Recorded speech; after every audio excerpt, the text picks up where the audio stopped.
The search to replace retiring Supreme Court Justice Stephen Breyer is just getting started, and already the GOP seems to be injecting the language of bigotry into the process. How on brand. Here are two Republican senators signaling where they're looking to pick a fight after Biden pledged to nominate a black woman to the highest court.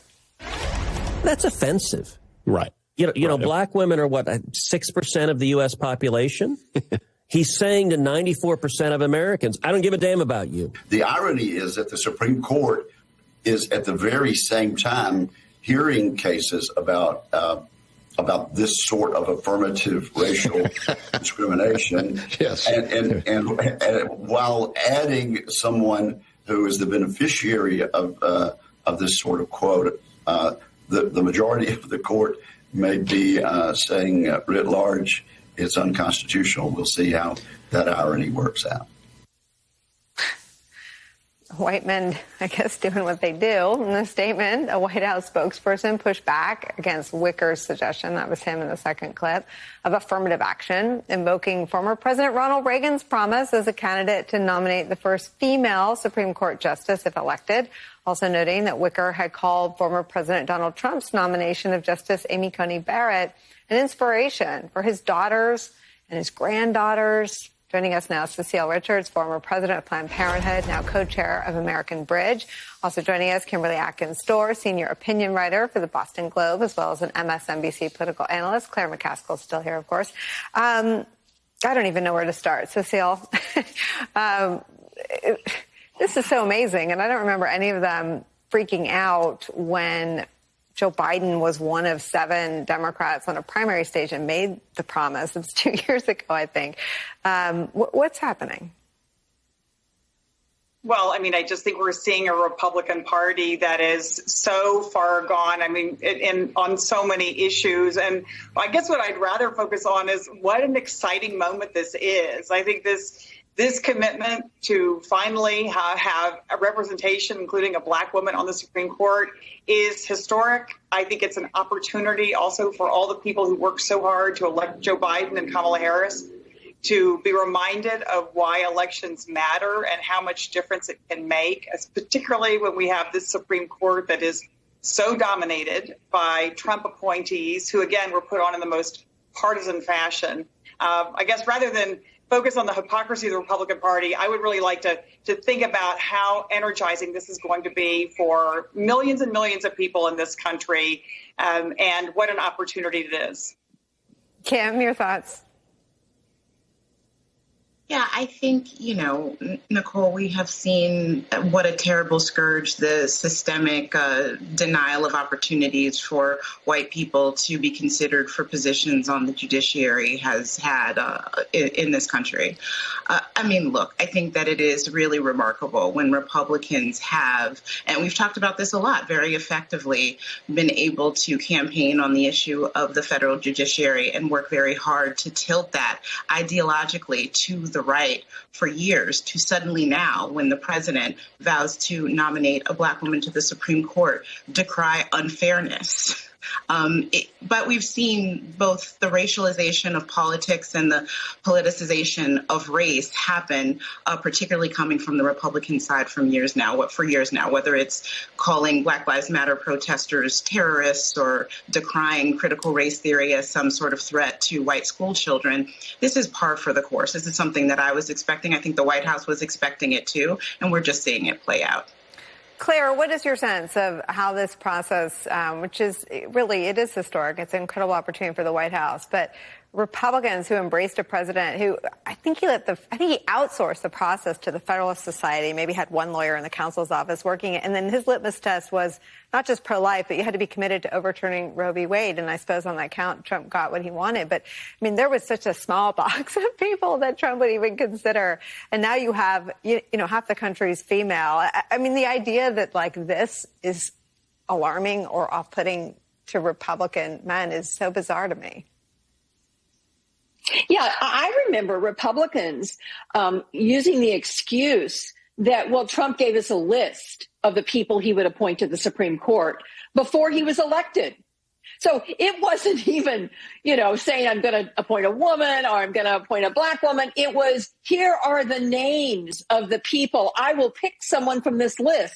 That's McConnell offensive. carried it in his pocket. Now, I saw McConnell on set at Morning Joe, and he had this little, it had been opened and closed probably every time they said, you voting for that buffoon? And Mitch McConnell would, open up his little piece of paper and say, yeah, because of this. You're right there. Yes, exactly. That's called exclusion. Now, what's going to happen here, and I couldn't agree more with my friend, and I miss seeing her more often, is that this is going to be a moment of inspiration.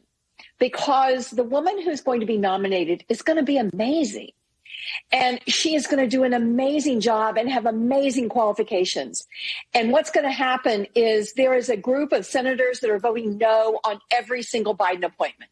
They aren't even looking at these people. They aren't even bothering to look at their resumes. They're trying to figure out questions that'll get them on a viral moment to raise them some money in their questioning the Judiciary Committee.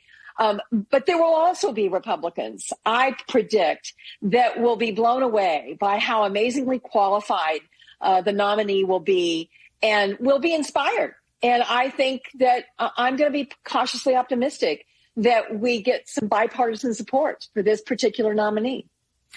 We're going to keep this going. On the other side, I want to ask Cecile about what is one of the most pressing things in front of this court, their commitment to overturning Roe versus Wade. Don't go anywhere.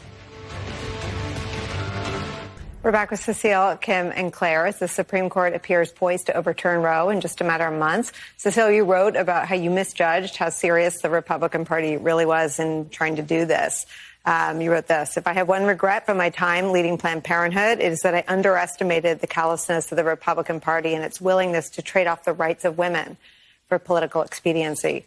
Justice Sotomayor has not said it exactly that way, but she's talked about taking away a right, one that women have had for 49 years. What are your thoughts as this kind of sinks in?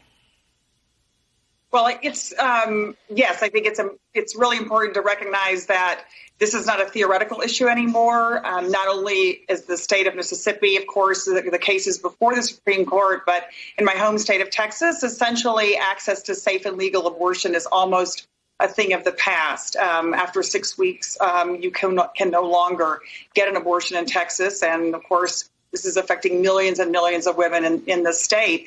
I think it's another indication of how far out of touch and out of step the Republican Party is with the people in this country. 80%, according to the Gallup poll, of people in this country believe that decisions about pregnancy should be made by the woman, not by government and by politicians. In our own polling at American Bridge, it showed the same thing, and that for independent women, Republican women, this is very distressing. It's where they feel like the Republican Party has completely lost touch. And, Justice Senator McCaskill, I think, made a really good point about a United States senator voting against the first Black woman to be nominated for the Supreme Court. That really shows how far out of step they are. And I think the same thing is held true when you see now Republican governors, Republican state legislatures across this country rushing to pass abortion bans with the hope that this Supreme Court overturns Roe and they have the chance to now end safe and legal abortion in their state. It's incredibly distressing, and it's going to be distressing for people all across the political spectrum. And that's the political analysis, and I think it's spot on, Cecile. But the reality is that with all the political power Republicans have, they're going to do a whole lot of harm to women in their lives. What do we do for them? No, I mean, that's and I know, Nicole, you and I have talked about this, is that when before abortion existed, before Roe versus Wade, it was simply unsafe and illegal and happened in back alleys. And of course, doctors still tell us that did their rotations at the time when they were in medical school. Young, healthy women were dying in emergency rooms across the country before Roe passed and before abortion became legal. Of course, now the problem that we all know what's going to happen and what's already happening in Texas is that women who live in rural areas, women who work at low-wage jobs where they can't take off a week and fly to New York or go to some other state, young women on college campuses, women of color, they are disproportionately being impacted by this ban in Texas, and they will be across the country. And it's really incredible. I mean, I was just reading a Brookings Institute report about how much legalizing abortion impacted the ability of women to plan their families, finish school, get into the workforce.